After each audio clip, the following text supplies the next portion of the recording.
Ótimo. Bom, eu não vou falar exatamente sobre um projeto, ou sobre uma marca, ou sobre uma empresa.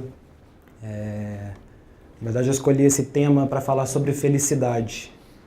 E na hora que eu escolhi esse tema, felicidade, eu fiquei pensando até na etimologia da palavra, no que significa felicidade, ou até no que estão no meio dessas letras, né? Felicidade. E é meio óbvio isso, uma constatação, mas felicidade é felicidade, né?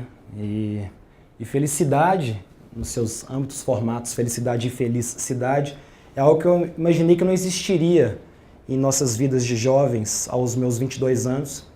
Não faço tanto tempo isso, mas aos 22 anos eu achei que um jovem não tinha como ser feliz por conta de toda a nossa ansiedade, inquietude, a nossa vontade intermitente de fazer algo que às vezes não tem exatamente um nome e um caminho muito próximo ou tangível que a gente possa consolidar. Mas aos poucos, quando eu cheguei aos meus 23 anos e conheci Florença, na Itália, que na Itália, em italiano, felicità, também tem essa etimologia, eu descobri que você pode sim ter felicidade se você tem uma felicidade. E existem alguns 3 pontos, talvez, que podem ser destacados em relação ao que pode ser felicidade em um espaço que a gente habita. Um deles é a questão de mobilidade urbana. Em Florença é curioso porque bicicleta é algo que você encontra na rua e você rouba bike todos os dias. Eu tinha uma bicicleta roubada prata, eles me roubaram, eu consegui uma rosa e não tem nenhum tipo de problema em ter uma bike rosa, porque no dia seguinte provavelmente você vai ter outra bike. E tudo é feito de bicicleta. Você ir para o trabalho, você encontrar seus amigos. Os carros, eles não têm acesso ao centro, a não ser os moradores do centro, que é um ponto bem interessante, que deixam as ruas bem livres para você ocupar elas de uma maneira mais harmoniosa. Ou então, vá de skate, né? Outro ponto muito importante que eu percebi lá foi a questão de ocupação do espaço público. Mas não essa ocupação tão sólida, densa, que a gente tem construído nos últimos tempos, assim, que é importante, não deixa de ser muito digna, mas a ocupação do espaço público de uma maneira simples, simplesmente ocupar uma praça. A gente tem em Belo Horizonte praças, por exemplo, como que está aqui na frente, a Praça da Liberdade, ou a Praça do Papa, que tem uma água de coco muito cara, mas elas existem, essas praças, e elas estão lá para serem ocupadas. Em Florença é assim, você vai, encontra seus amigos, joga um frisbee, faz um piquenique e os parques são abertos 24 horas, sem grade, e não há nenhum tipo de problema em relação a isso. Isso é uma noite branca deles, que é um evento que ele não é nem um pouco burocrático ou esquematizado, apesar de haver necessidade disso, que acontece 24 horas e simplesmente há um convite para as pessoas irem para as ruas para poder fazer o que elas estão acostumadas a fazer. Você discoteca, faça seu som. Você tem uma banda, faça uma música, performance teatral, o que quer que seja. E outro ponto é você poder ocupar os espaços renascentistas, ficando bêbado e dormindo na praça, por exemplo. É algo natural, simplesmente porque as praças têm uma segurança e uma questão que a praça é das pessoas e não há nenhum tipo de problema em você dormir nas praças de uma noite para outra. Era uma situação rotineira de alguns amigos. E o terceiro ponto, depois de mobilidade e ocupação do espaço público, é a questão da arte local. Eu acho que existe uma frase bem marcante nisso, que é: você pensando na sua aldeia, você consegue ser global, né? E você pensa na arte local de um espaço, você consegue definir o que é a história daquele espaço e como é que ele pode ser transformado. Florença é uma cidade pronta. É muito difícil fazer um paralelo com Belo Horizonte, que é uma cidade do Renascimento, onde por essas ruas andavam Leonardo da Vinci, Michelangelo, Rafael, ficavam bêbados por todas essas ruelas e fizeram todo esse movimento renascentista que hoje as pessoas vão lá para poder consumir, pronto. É difícil criar esse paralelo com, mais uma vez, Belo Horizonte, pelo fato de sermos talvez uma das últimas capitais do Brasil, né? Somos uma cidade inteiramente em processo, que ainda não tem nenhuma grandes estátuas que pombos podem sentar e ficar ali durante uma tarde.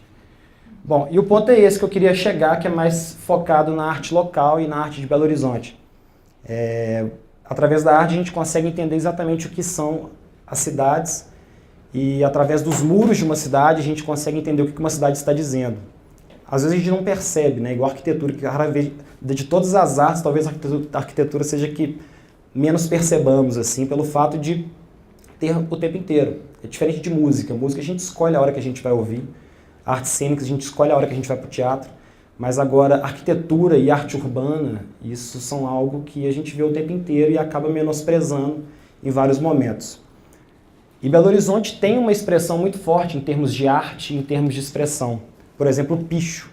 Eu enumero o picho talvez como a principal excelência artística de Belo Horizonte nesse momento, pela força contestadora que ela tem, como por exemplo o Cosse e o Gago. Isso é a Nossa Senhora do Carmo, né, na BR, perto do Ponteio.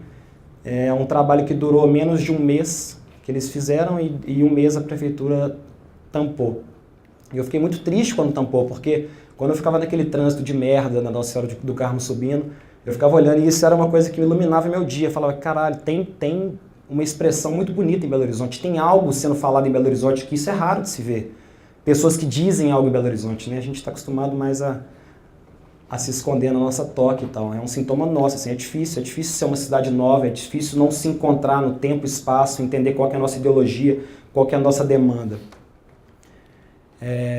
E o Cosse, você pensar o que é o picho e o que é arte, muita gente nega isso, né, como picho, como arte, mas se você pensar o que é isso aqui, o planejamento que se envolve, a pessoa ter ido lá e feito essas letras, você vê que todas têm a mesma simetria, assim, né, é meio complexo de pensar que foi feito por uma pessoa que não tem um conhecimento estético. E você considerar arte ou não é uma questão de estética. Tem pessoas que não vão gostar, tem pessoas que preferem Beatriz Milhazes. Que pena, né? E a outra questão é esse do Cosse também, de novo, num prédio do direito ali na Andradas, que ele fez em todos os andares. Ele escreveu "Entenda, eu sou verdadeiro e não lenda", em um dos andares ali.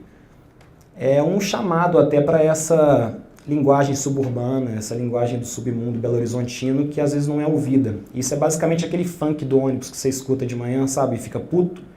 Mas não tem como a gente ficar puto com o funk da manhã, porque aquilo dali é expressão, é a hora que ele pode colocar algo que vai ser ouvido. Raramente a gente escuta as pessoas, né?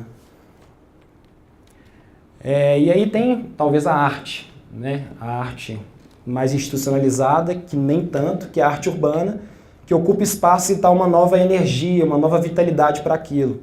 Esse é um trabalho do Thiago Alvim na Praça da Estação, onde que era o Miguelim, que agora ele está passando por uma reforma, e que trouxe uma nova energia para moradores de rua que moravam ali. E eu vi o tanto que eles ficaram iluminados com a questão de ter arte em casa.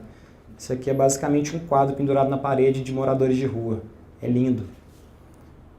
Mesma coisa um pouquinho para frente, ali na mesma rua, na Arão Reis, que é onde é o duelo de MCs, um trabalho do Zac, né, que faz esses rostos, que é do sobrinho dele, com o Hyper e outros artistas locais.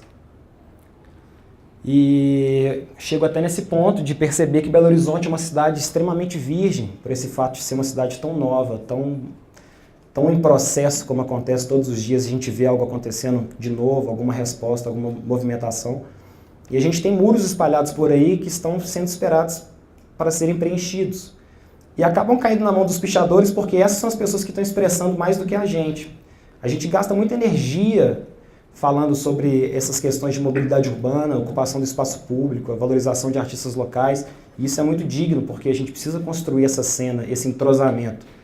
Porém, é bom lembrar que existem esses espaços na cidade que eles estão disponíveis todos os momentos. Enquanto a gente está no Facebook reclamando que as praças não estão ocupadas, que elas estão com grades e tudo, as praças estão lá. Em vários momentos do dia, eu abro o celular ali na Praça do Papo e eu falo, caralho, por que essa pessoa não está aqui então? Vem cá, sabe? Vamos tomar uma água de coco, vamos ver se a gente troca uma ideia. E é isso, um território que ele é virgem, ele pode ser ocupado de uma maneira muito esplêndida. Você vê o que é, por exemplo, iluminar o espaço daquele com um trabalho de 2 semanas de pintura. É simplesmente refletir sobre o que é o espaço, como que ele pode ser ocupado e colocar tinta na parede. Isso é uma metáfora, uma analogia para a vida, né? Belo Horizonte tem todos esses espaços disponíveis. Belo Horizonte tem todo o mercado, está tudo assim, na frente, na mão de qualquer pessoa aqui, né? E aí a gente vem nesse ponto, sobre felicidade. Eu acho que muita gente vem para o TED nessa busca intermitente por respostas. E é difícil a gente ter resposta de algo se a gente não sabe qual é exatamente a nossa pergunta, né? E é bom ter dúvidas. Eu acho que as pessoas mais interessantes que eu gosto são aquelas que têm dúvidas. Quem tem certezas eu costumo conviver muito. E uma pergunta que eu deixo, muito mais do que uma resposta que talvez alguém poderia querer, é sobre o que você gostaria de ter felicidade, como que é a sua felicidade, por que ser feliz, ou então como é que a gente pode fazer para ter uma cidade feliz. É isso.